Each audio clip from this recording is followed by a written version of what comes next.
During our panel discussion, we also invited Siobhan Horsfall to join.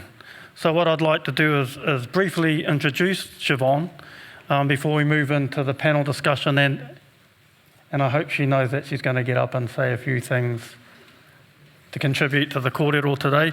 So Siobhan is an LIC FarmWise consultant. She's based in the Taitokero, where she services most of that Taitokero region, right from Whangarei north to Te Heko o Te Ika, working in, of course, the dairy space. Siobhan has 15 years experience in agriculture, having been a contract manager and share milking together with her husband. She works in Māori agribusiness, as I stated. She also has a background in regional council, working in consents at Northland Regional Council and also in the Māori engagement team there. And she is a participating member of her marae. She comes from Taitokero as well as Taihape, two very diverse geographical areas, and is involved in Māori governance. So kei a koe te wā he wā poto, kei a koe kia whakaputa I o whakaaro. Yeah. What would you like to share with us, Siobhan? Kia ora koutou katoa, Siobhan Horsfall no te Taitokero, engari he uriau ki te rarawa, Ngāpuhi, Ngāti Wai, me te ore wai kei roto o Ngāti Hine, me te uri o hau ki Ngāti Whātua, me Ngāti Hine manu ki Ngāti Paki o Taihape.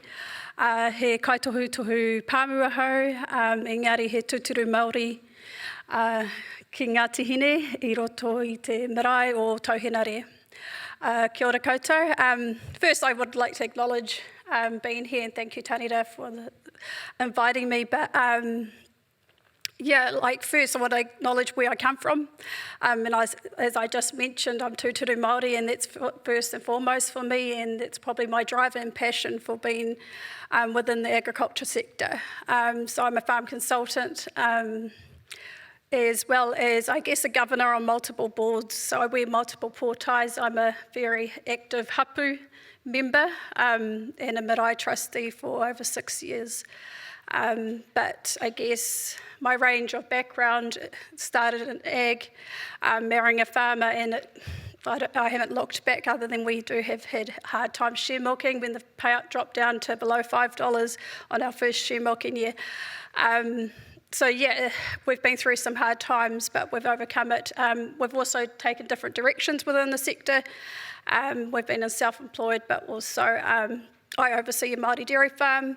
My husband also now manages a Māori dairy farm, and so I think we've seen the opportunities to serve and enable our people in the industry, because it's huge. It's a huge gap that we are missing capacity-wise, and not so much capability. We've got plenty of smart Māori whānau around, and so it's just reaching back and actually encouraging them to come home, because that's one of the biggest fallbacks is going home and working with our people.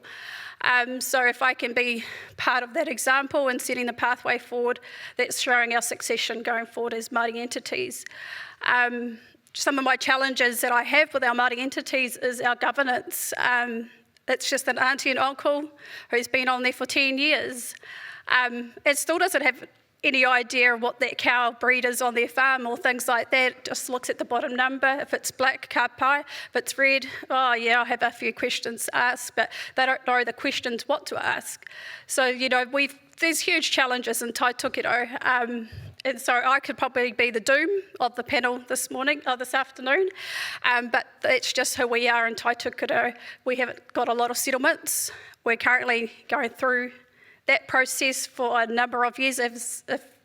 I'm not sure if you're really aware of Ngāpuhi, but that's probably a couple of generations worth of kōrero happening, and we get there. And I come from a hapu that is very against the current process. So, imagine the internal discussions and raru we have, let alone at the governance table of our Māori entities and farms. But my role is just to be an enabler, and I take that time with our older generation, our kaumātua that sit on the table, because they've been through those challenges as well, but they bring some wisdom. And sometimes it's nice to be able to ground myself in that space and environment, because that stick does come out. So whether you tell the story, but at the end of the day, that's the respect that we give to our elders.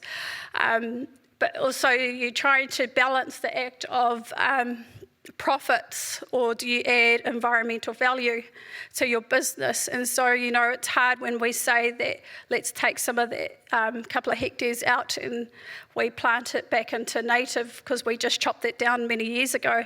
So, there's all that. They've been through that. And then we come along thinking that we're genius and saying, oh, let's do this. But I guess that's, that's the growing that we take as the next generation, but allowing that respect and the tangatuku iho before us. So that's some of my roles, and that's all up and down the country, but I also sit on a number of industry bodies representing Māori agribusiness, both at government level as well. And so it's a cool space to be in, because sometimes you need to go back and get those growlings at the marae and things like that, because that's where I guess the ESG is now a new thing. So when we talk about that, the environment, social and governance, then pūtea comes after that. So it's making sure that what is the why for us is, and the other thing is the biggest challenge, we can't sell our land. So, we think we may get in the poo, no pun intended. But, we can't sell our land, so whether we want to get it productive to make pūtea, or we just let it go back to what it used to be, it's some things that we have to take on board and try to figure that out. But I guess it's showing the generational growth and pathways that we can learn off our elders and our next generation. So, that's me, but kia ora. Siobhan.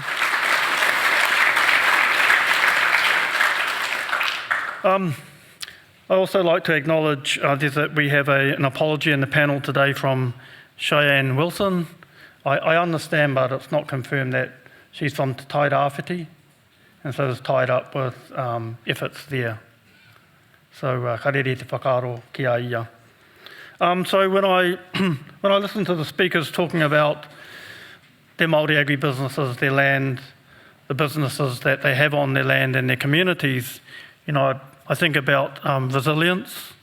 I think about the willingness to explore options,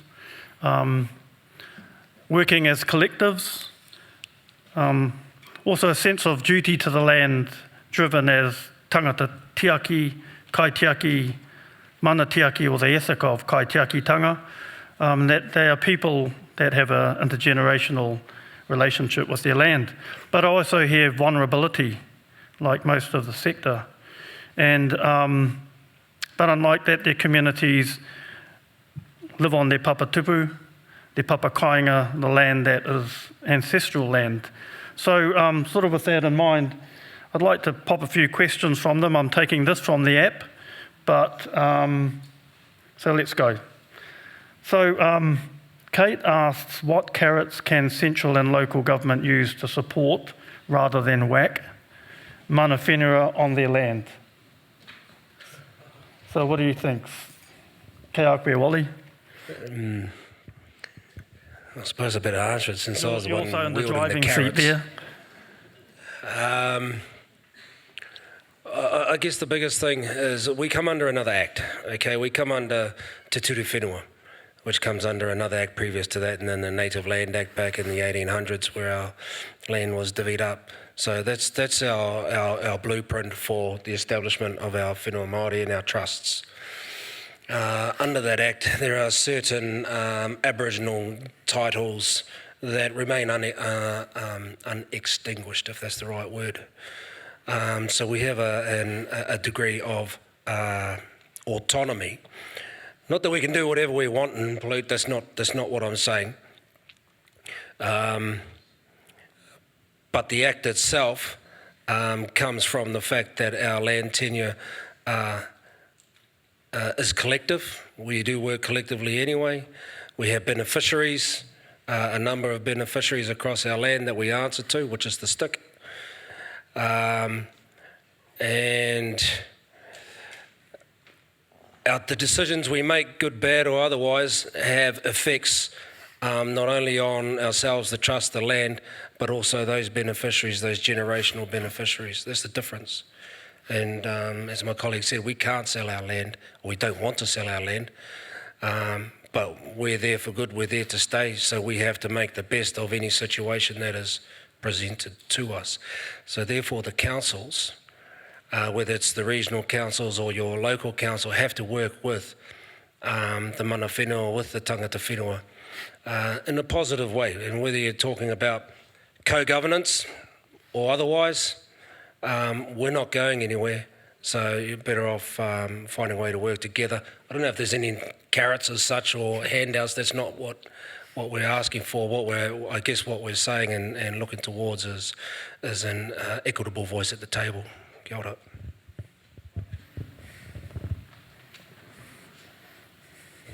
Anyone else want to tackle that? Yeah, I think slowing down on consultation. As I think I said in my speech there, is that there is no one-size-fits-all approach to this. Consultation with Māori is not a one-size-fits-all approach, and I think the best intentions are there when it comes from government entities when they are looking at those consultation processes, but it falls short most times, and that leaves some pretty deep rifts around the place.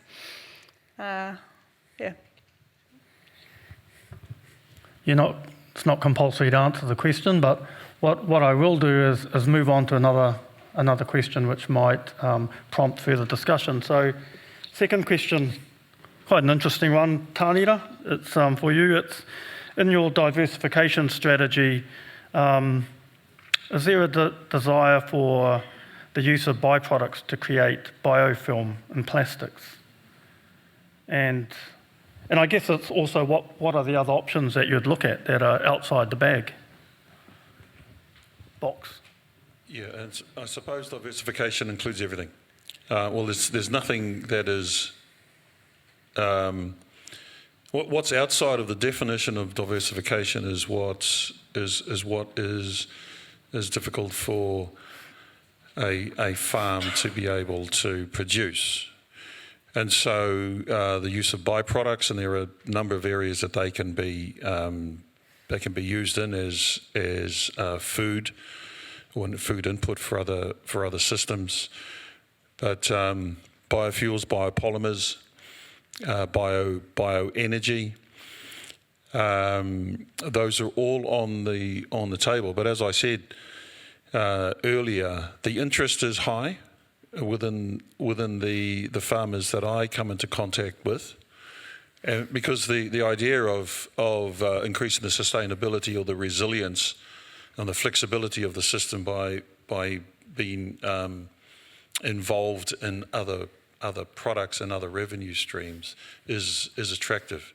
But until there is the investment into the infrastructure that is readily available to farmers, I think it's still just going to be a theoretical option. So that suggests then, Tānira, that there's a role for central and local government? There's a role for regional government as well as central government in being able to facilitate the investment. I think the effects of Cyclone Gabriel will trigger, or hopefully will trigger a reframing of rural investment in the rural landscapes, which will lead to these options to increasing the options for diversification built on both infrastructure, but also working with farmers, growers, etc. in the rural sector to be able to position themselves and their farms to look at a diversified landscape on the farm, but also diversification across farms within catchments. Kia ora. So I have a question. Where to next for Takahuri Whenua? I understand that it ends sometime this calendar year. And what about the small Māori? So you're obviously representing large, capable, or farming businesses that do well. But what about the smaller land blocks? And we know there's a lot of them in Māoridom. Where to from them, and do they benefit as a result of takahuri whenua work? Yeah, thanks, Chris. I'll answer the two parts of that question separately. I think in terms of where to for takahuri whenua, regularly we get around a dozen requests every year for farm blocks, entities, and farmers that want to join the program. We don't have both the resources and also the structure of the program in place. So this is why we are in our next phase of the program funding dependent on funding. We will be looking at structuring the program in a way that can scale up with participants not having to have, not being reliant on consultants sitting down with them, or the research team, I should say, sitting down with them for a 2 to 4 hour session to be able to talk through the key components. So we want to be able to fast track that, and I think the next phase of the program, and that that's a number of years. When we finish this, we would have been going 9 years. And so the question is, well, when are we going to make it commercially viable? When are we going to release it? And I think the next phase of the program is going to lead towards that. The skill sets that are needed by technicians and advisors are already in the system. What takahuri whenua is a framework that is heavily reliant on the process. To be able for consultants and advisors to work together in a team to be able to run the models and then to be able to talk through the options. The second part of the question is, what about the smaller blocks? And there's a slide in there, the last slide, or the second to last slide, that said that there were 2,500 blocks, land blocks in Te Arawa, each one of those with a management structure, but only 110 of them control 60% of the land. And so we've got a small number of large blocks that control the majority of the land. It's similar to the 80-20 rule, but it's more like 90-10. 10% of the blocks control 90% of the land. But that still means that there are a large number of land blocks out there that are small, many of them uneconomic. Those that have been able to pull themselves together into an economic unit and to be leasing them, they've still got a lot of challenges. And so as I talked about towards the end, we're developing a process that we can make contact with those those organisations, ideally with the help of the likes of the Māori Trustee or Te Tumu Paeroa, but also Te Puni Kōkiri and others that are working in this area, including regional councils with freshwater reforms, where under the Te Mana o Te Wai, they are required to engage with mana whenua and hapu land groups, and being able to coordinate those efforts across climate change and fresh water will just make it easier to get the resources and the capacity to do it, but also to get a better response from the communities who don't see climate change, freshwater, biodiversity, animal welfare, etc., in isolated blocks. Kia ora, thank you, Tānira. There are no more questions on the app, but is there anyone in the audience that would like to ask questions? I've probably got room for about one or two. No takers? Going? Oh, yes, there is one. Tēnā koe, Ingrid.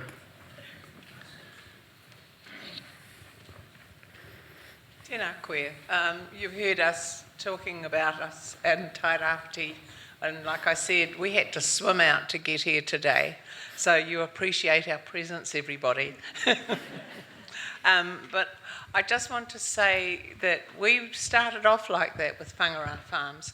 We started off with just one farm, then we got 2 farms, and then we invited the other ones that weren't doing so good to come and join us. And so I think as Māori, if we can't awhi the ones that are around us and close to us, it's something that needs to be looked at throughout the regions. And I know there's a lot of raru that goes on between the different people and the different tribes, but that's fine, because at the end of the day, you're all working towards that one target, and that is to satisfy, well, for us at Whangarā, there's over 3,000, 4,000 shareholders in land that's 8,600 hectares. And what we did to safeguard ourselves and safeguard our inherited lands was went out and bought farms and not turned those farms into Māori land. We left them as general titles so that if ever anything didn't work out, we were able to sell those off. Because I think if you heard today that you cannot sell Māori land unless you get your 6,000 shareholders to agree to it, and that's impossible. And we don't want to sell our land. We don't want to sell it. But that is also a safeguard and a better way to look after yourselves. If it doesn't work out for you, you've got those other farms that you've bought, and we've bought 3, that we can just sell. And we don't need to sell, but we could if we had to. So it's just a way that I think that we safeguard ourselves as Māori and corporations. It's a different life for us in the farming field.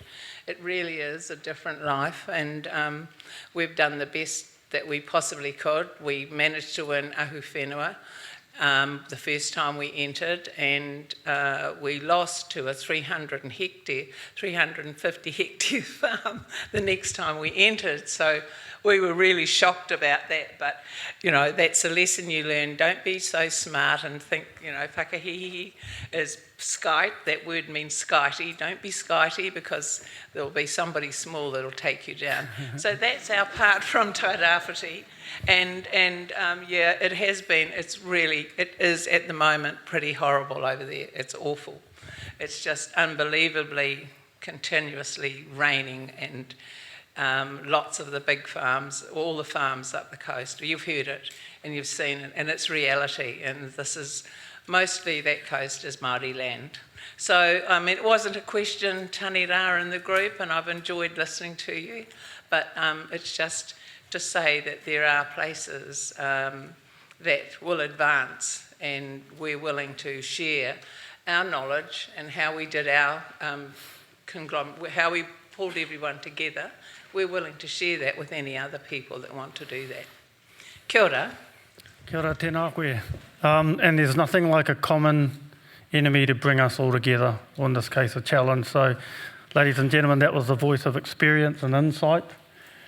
Wally has something to contribute to us. Is that all? Following on from Whai Ingrid's kōrero, and I'll put my Ministry of Primary Industries hat on for a moment. Māori agribusiness are working towards collectives. So working with these smaller Māori land trusts to bring them together in a collective sense to work through plans, business models, land use assessments, so that one small block collectively can create, a larger entity in order to do business, whether it's dairy sheep or even dairy milk, if people want to get back into that. Horticulture is quite significant in these areas and collectives as well. But the key is working together, working collectively for a common goal and a common cause, and that's probably the biggest drive of Māori agribusiness currently. Kia ora.